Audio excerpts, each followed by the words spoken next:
Listen carefully. There comes a moment in your life when you suddenly realize that what used to disturb you no longer has power over you. The phone call that once made you anxious now leaves you unbothered. The people who once held your emotions captive no longer have access to your peace. The places that once drained you no longer attract you. That, my friend, is not weakness. That is the evidence that a shift has begun. Woman, hear me today. You are about to win everything. Because when God begins to elevate you, He first removes the strings people use to pull you down. He detaches you emotionally so you can rise spiritually. Do not confuse your disinterest with indifference. No, it is the sign that heaven is repositioning you. For too long, your value has been entangled in the opinions of others. For too long, your joy has been at the mercy of people who did not deserve the keys to your emotions. But the Spirit of God is breaking that dependency. You are no longer tied to what they think. You are no longer imprisoned by what they say. And that, woman, is the sound of freedom.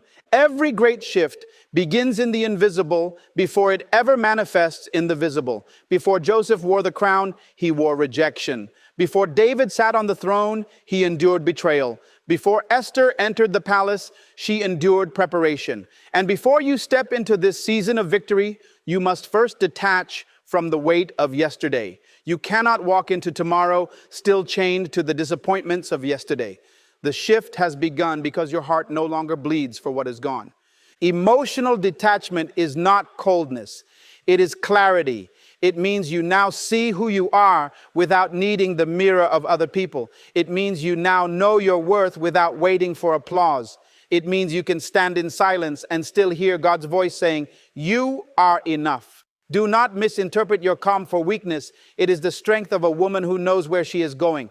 And hear this, what you release determines what you are ready to receive. If your hands are still clinging to dead relationships, to false promises, to expired seasons, how will you embrace the new? Detachment is God's way of emptying your hands so He can fill them again. What you let go of is proof of what you are prepared to inherit.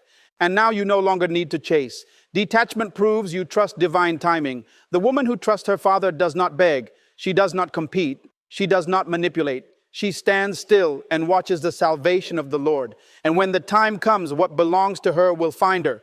Do you see it now? Spiritual detachment breaks manipulation. The moment your emotions are not controlled, the chains of control are broken. That is why the enemy fought so hard to keep you attached to approval, validation, and fear of rejection. Because as long as you were tied, you were small. But now, since you are untied, you are unstoppable. Every shift requires surrender. And you, woman, have surrendered the need to explain yourself, the need to prove yourself, the need to fight battles that are beneath you. Now you are ready. Heaven is saying, the shift has begun. You are about to win everything. And detachment is not rejection, it is elevation. Many people confuse the two, but they are not the same. Rejection is when something or someone is pushed away from you, but detachment is when you willingly release what no longer aligns with your destiny. It is not about bitterness, nor is it about closing your heart. It is about choosing to rise above what is holding you back. A woman who detaches understands that not every person, not every relationship, and not every season is meant to journey with her into her next level. Detachment is not a loss, it is a graduation. It is heaven's way of saying you have outgrown this level and there is more waiting for you. When you begin to detach emotionally and spiritually, you stop interpreting separation as rejection. You start to see it as divine preparation. God removes certain people and situations, not because you are unworthy, but because you are being prepared for greater. If you hold on to everything and everyone, you will remain burdened. But when you let go, you rise lighter, stronger, and freer. Detachment is not a punishment, it is a promotion. Consider an eagle teaching her young to fly. She begins by dismantling the comfortable nest. She removes the soft feathers so the eaglet feels the discomfort. It may look like rejection, but in truth, it is elevation. She is forcing the eaglet to spread its wings and discover it was created for the skies.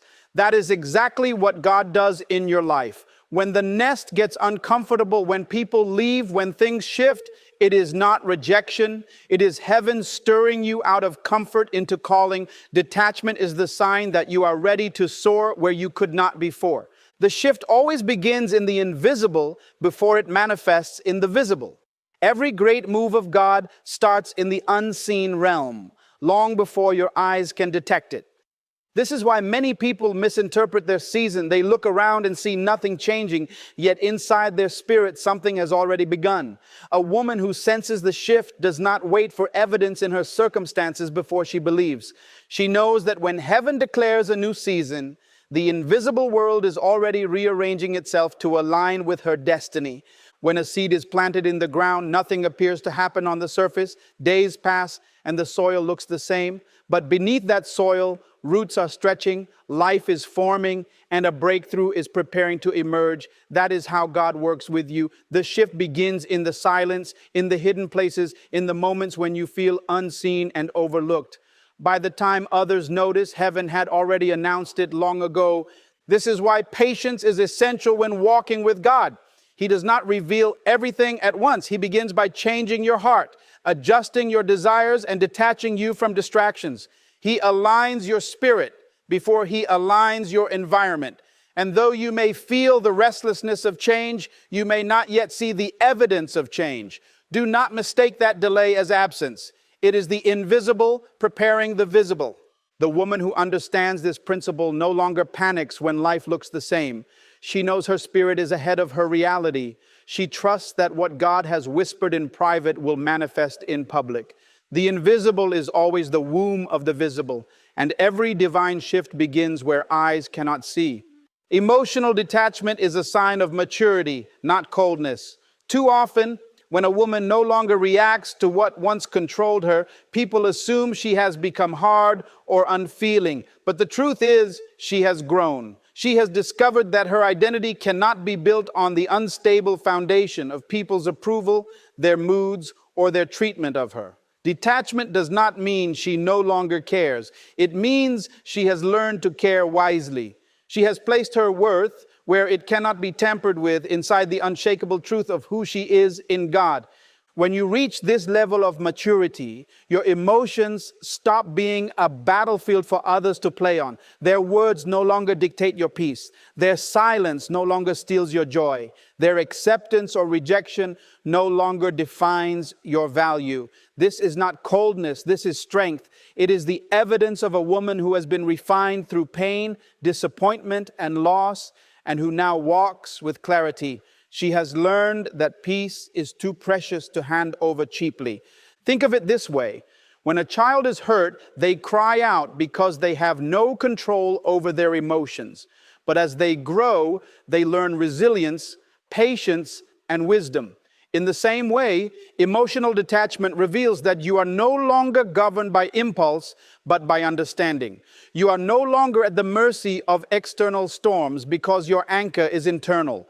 This maturity is not built overnight. It is shaped in seasons of trial where you choose not to break. It is shaped when you learn to release what is toxic without resentment. It is the quiet power of a woman who has found her center in God and refuses to let anyone shake it. What you release determines what you are ready to receive. Life is designed in such a way that you cannot embrace the new while holding tightly to the old. Many women struggle not because God has withheld blessings, but because their hands are still full of yesterday. You cannot carry bitterness and expect joy to flow. You cannot cling to expired relationships and expect divine connections to enter. You cannot remain attached to who you were and step into who you are called to be. Release is not about loss. It is about preparation for increase. When you release, you create space. Imagine a vessel filled to the brim with stale water. Until it is poured out, it cannot be filled with fresh water. In the same way, when you let go of what no longer serves you, you make room for what heaven has already prepared. God cannot pour into a vessel that refuses to be emptied. Holding on to the past may feel safe, but it limits your capacity for the future. Release is faith in action, declaring, I trust that what is ahead is greater than what is behind. Consider Abraham, who had to release his homeland before receiving the promise. Consider Ruth, who released Moab before entering destiny in Bethlehem. Every divine promotion is preceded by release. You must give up to go up. Many times God waits for you to let go before he reveals the next blessing, because clinging to the wrong thing blinds you to the right thing. The woman who understands this principle no longer fears letting go. She recognizes that release is not the end of her story, but the unlocking of the next chapter. What you are willing to release is proof of what you are prepared to inherit. Confidence in God's timing produces quiet strength. When you trust the seasons he has set for your life, you no longer rush, beg, or chase after what is not yet yours. You begin to walk with a calm assurance that what belongs to you cannot miss you, and what is not for you cannot hold you. This is the essence of detachment, choosing to rest in the certainty that God is never late, never early, but always precise. A woman who embraces this truth no longer allows delays to disturb her peace. She understands that waiting is not wasting, it is working. In the hidden spaces, God is shaping her character, building her endurance, and preparing her blessing. When you live in this posture of trust, your spirit radiates quiet strength. You do not need to prove yourself or fight for recognition. You do not run after people who walk away, nor do you strive to force open doors that remain closed. Instead, you wait with dignity because you know that the one who holds your future is arranging the right people, the right opportunities, and the right timing for your life. This quiet confidence is not passive, it is powerful. It silences fear, breaks anxiety, and confuses the enemy because you refuse to be shaken by what you see. Think of the farmer who plants seed and waits for the rain. He does not dig up the soil every day in panic. He knows that time will bring forth what he has sown. In the same way, when you trust God's timing, you stop striving and start resting. Your peace becomes your weapon, and in that peace, you discover strength that cannot be explained because it is not in your control, but in His sovereignty. Spiritual detachment breaks manipulation. The greatest weapon people use to control you is not their words or actions, but your emotional attachment to them.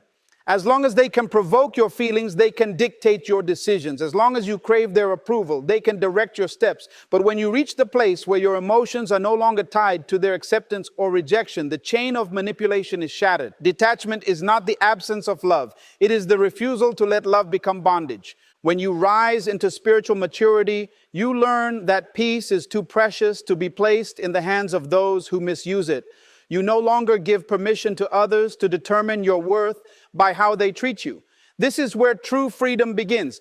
The moment you no longer respond to guilt trips, to silent treatment, to threats of abandonment, or to conditional affection, you reclaim the authority over your own destiny.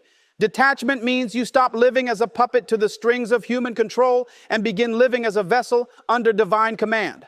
Look at Samson. His downfall was tied to emotional attachment that blinded his judgment. Look at Delilah. Her power over him was not physical, but emotional. When emotions govern choices, manipulation thrives. But when spirit governs emotions, manipulation dies. The woman who detaches spiritually can still love, but she loves with wisdom. She can still give, but she gives with boundaries. She can still serve, but she does not serve at the cost of her identity. This is why detachment is powerful. It disarms every tactic of control.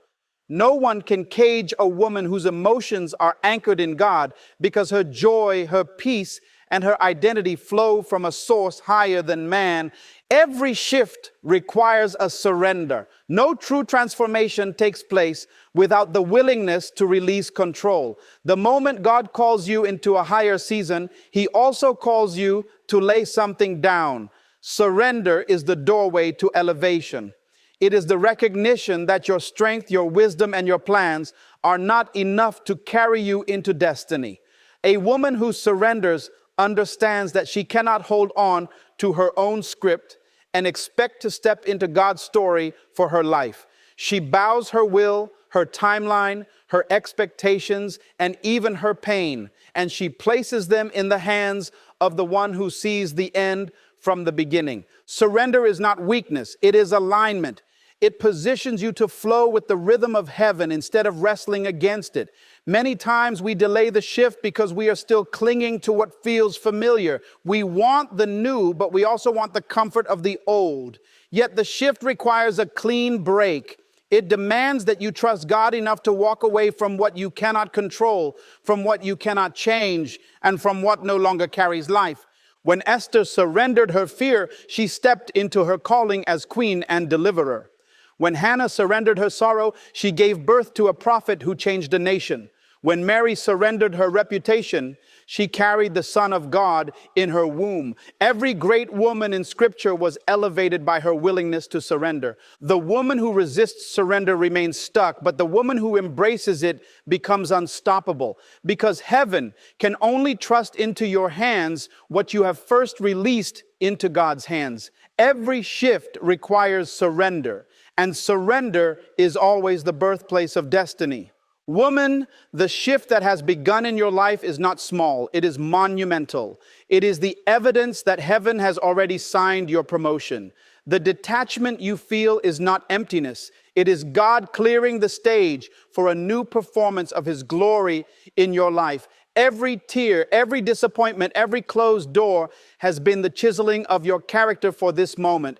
You are stepping into a season where manipulation can no longer bind you, where fear can no longer silence you, and where the past can no longer define you. The strength you carry now is not loud, but it is unshakable. The peace you wear is not fragile, but it is armor. The clarity you walk with is not borrowed, but it is divine.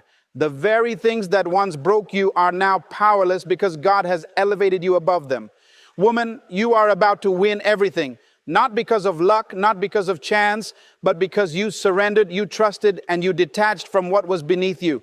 The shift is not coming. It has already begun. And nothing in hell, nothing in people, and nothing in your past can stop it.